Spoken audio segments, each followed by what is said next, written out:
Hey everyone, it's Joe. Welcome back to the channel. As you can see, the journaling session has already started. I apologize for that because I actually forgot to press the record button. So we are already journaling in my Midori Traveler's Notebook in the regular size, and this is the last spread in my volume 16 of my journal.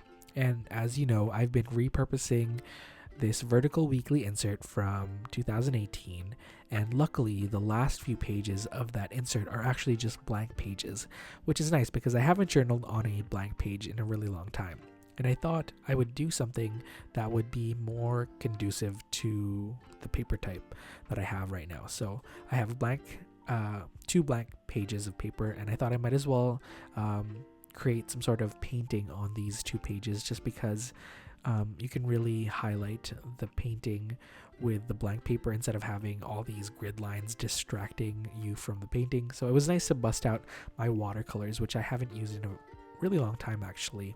And today I wanted to revisit my old watercolor style.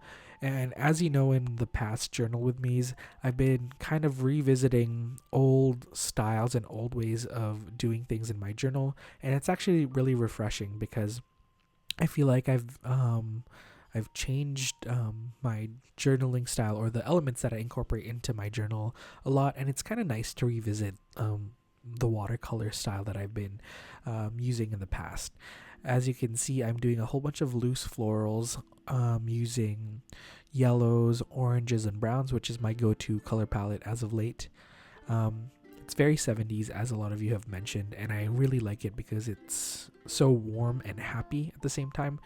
And I think that kind of encapsulates my art and art style as of late. I've been really liking these colors. But as you can see, I'm revisiting this watercolor style that I used to use a lot in my journal, and I felt so rusty while doing this. I realized that I haven't practiced my florals in a really long time, and they look very I don't want to say donut-like, but my roses look like donuts or like baked goods. Maybe it's the colors that I chose, but they're not as loose as I used to do them, and they kind of look too circular. Yeah, they just look too circular, so they look like donuts or danishes. But that's all right. I can't beat myself up too hard because I haven't really been practicing this type of painting style in a while. I decided to contrast the yellow and orange and brown tones, and I decided to do a whole bunch of florals in blues and purples and grays to contrast the warm tones on the left hand side of the spread. And I am using a different brush. I am using a kind of like flathead brush, and I thought I would try using this brush to do the flowers, and it was really interesting. I've never done this before, and I thought it turned out really cool. It's very angular and very loose at the same time. I tried to be a lot more loose in my florals during this part of the journaling session, but at this point I just realized that this brush is really hard to use. This was my go-to brush for the longest time, but I made the rookie mistake of using it for masking fluid. And if you've worked with masking fluid before, it's basically like liquid glue that you use to mask off certain parts of your canvas when you're painting, which kind of protect it from the paint. So when you remove the masking fluid, you'll see the color of the canvas showing through. So it's kind of like white out for paint, but the texture of the masking fluid is pretty much like glue, and it gummed up this brush a lot. So it's still functional, but it's not as great as it used to be. And it was kind of fun just practicing this style again. I do want to incorporate this style into my journal again because I don't know, it still kind of fits my current style of journaling, and I do enjoy how whimsical it looks. I do want to incorporate more of this into my journal. I do want to start using gouache with these florals, just because I want to see how these florals would look with gouache paints instead of watercolor paints. As you all know, gouache is a lot more opaque. It's pretty much like acrylic paint, but it is water reactive, which is nice, and you can get the same texture of paint that you would get when you're mixing watercolors. So that's nice. Um, I haven't really played around with gouache too much. I do have gouache paints, so I am interested to see what this painting style would look like with gouache, just because the transparent nature of the watercolors really lend itself to layering. And I wonder what it would look like with watercolors.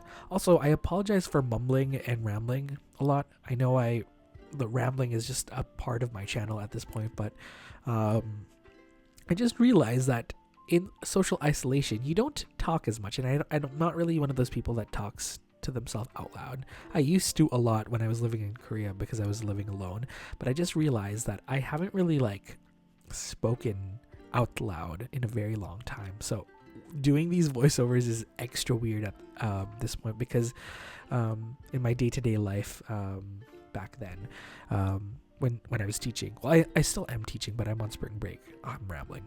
I used to speak a lot, right? Like, teaching is a very vocal profession, so it's kind of weird to just not talk to people for a really long time. So I apologize for all the mumbling. But as you can see, while I was rambling about rambling. How ridiculous is that? But I actually finished the blue painting on the right-hand side of the spread. And this is the most satisfying part of the journaling session, honestly, the removal of the paint. I actually ended up leaving this painting for 7 hours, and I revisited it at midnight or some really late hour because I didn't know what to do with this the spread. I thought it was done. I thought I would just leave it as is, but I thought, maybe I should add something to it. And I wanted this spread to kind of indicate the end of this notebook and the beginning of a new one. So I thought of hand stamping the words inhale and exhale, just kind of reminding myself to breathe and to kind of signal the breath of, I don't want to say fresh air, but a new breath, which indicates a new journal spread or a new notebook insert. I don't know. I was trying to be all deep and whatnot, but I couldn't really find a cool explanation. So yeah, I just thought inhale and exhale would be a really cool thing to add to the spread and just add this final touch to it. And my idea was to stamp inhale on the right hand side of the spread and use a warmer tone paper. As you can see, I pulled out this cream scrap paper, and then I would stamp exhale on a cooler tone paper. So I pulled out this grayish blue paper, and they're both scrap papers actually, and I thought I would kind of cut them in a way that is very sharp, but then also use some sort of torn edge on the sides to make it look a little bit more organic. And I don't know, you all know that I like a torn edge, so I had to include a torn edge somewhere. So this is pretty much the completed spread. I'm just going to use my tape runner to adhere these two elements to the spread, and that's pretty much it. This was a super I don't want to say quick spread because it actually took a little bit longer to paint, but it was straightforward in the sense that it was just two paintings with this kind of collage element on top. But I love how this turned out, and it was nice to revisit this style of painting. I don't know, I really enjoy referencing my old journaling style and my old art style a lot, just because I don't know, the way we journal and the way we document memories is always in flux, and it always changes. So it's nice to see how we did things in the past and how we can incorporate certain things that we used to do in our day-to-day art journaling. So it's kind of nice to kind of flip through old journals and see how you used to do things. It was kind of like a walk down memory lane. If you want me to kind of do more of these throwback journaling videos, let me know, because I would totally go through my old journals and kind of recreate old spreads, because that sounds like a really fun idea actually. Let me know if you're interested in doing that. no, no. If you're interested in seeing that, come on, Joe. I think that's it for today. I will see you all next time. Thank you for surviving all this rambling, and I apologize if you're a new viewer. This is the new normal for me. I just ramble a lot, so I apologize for that. But I will see you all next time, everyone. Bye.